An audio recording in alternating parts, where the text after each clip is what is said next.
Kumekuwa na kero ya maji kwenye eneo la Mbezi zaidi ya miezi minne sasa. Mimi binafsi kama mjumbe wa shina namba 11 nilifunga safari na baadhi ya wajumbe wenzangu akiwemo Hawaridi, mjumbe wa shina namba 12, na wazee wa eneo langu la Kaburi Moja. Tulikwenda mpaka Kimara tukakutana na Engineer Dennis. Alichotuahidi, alituambia atakuja eneo la site jaribu kuangalia tunafanyaje. Tukapeana mawasiliano. Cha kusikitisha, mpaka leo hii ninavyoongea, injinia huyu hatujawahi kumuona site, akipigiwa simu hapokei. Hii ni dharau kupitiliza. Kubwa zaidi kuhusu maji ni usomaji wao wa mita. Kuna bili ambazo tunazoletewa ni za kushangaza. Utakuta mita yenyewe pale katikati pale, bili nyumbani kwangu ya 700,000, 426,000 ngapi. Sasa watu kufuatilia kule unashindwa. Wanakuja na chungulia tu. Mita haisomi wala nini. Wanakuja kutabiri. Sasa hizi pia ni kero. Lingine zaidi, wanaweza kaidi kwamba usiku maji yatatoka. Usiku wa saa ngapi? Usiku wa saa 1. Mkataba kasane maji hayatoka. Unaweza kuchukua mpira ukasegesha kwenye tenki yako juu.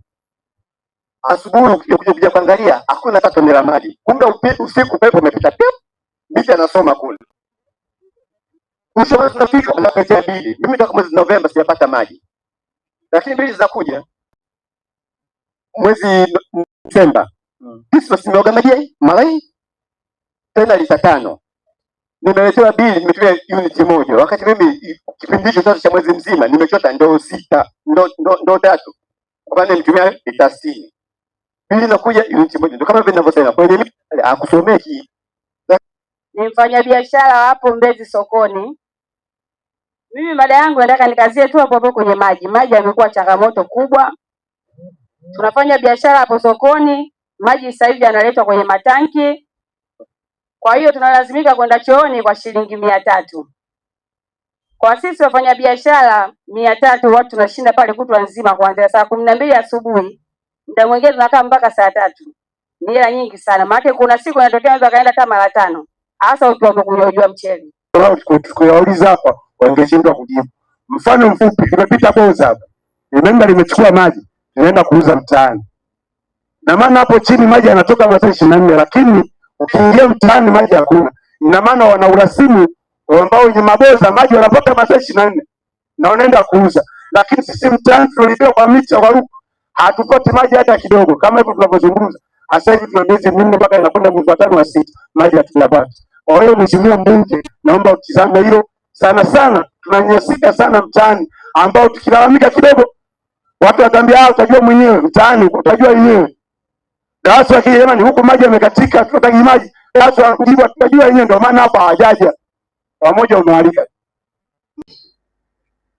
Tumesikia vizuri sana. Nipende kuhakikishia swala la maji ni ajenda yetu namba 1. Nikiulizwa kwa jimbo la Kibamba, ajenda yangu namba 1 itaendelea kuwa ni maji, maji, maji na maji tena. Na ndiyo maana tarehe 27 mwezi wa kwanza nilifanya kikao maalum kabisa na mameneja wote wapya wa DAWASA.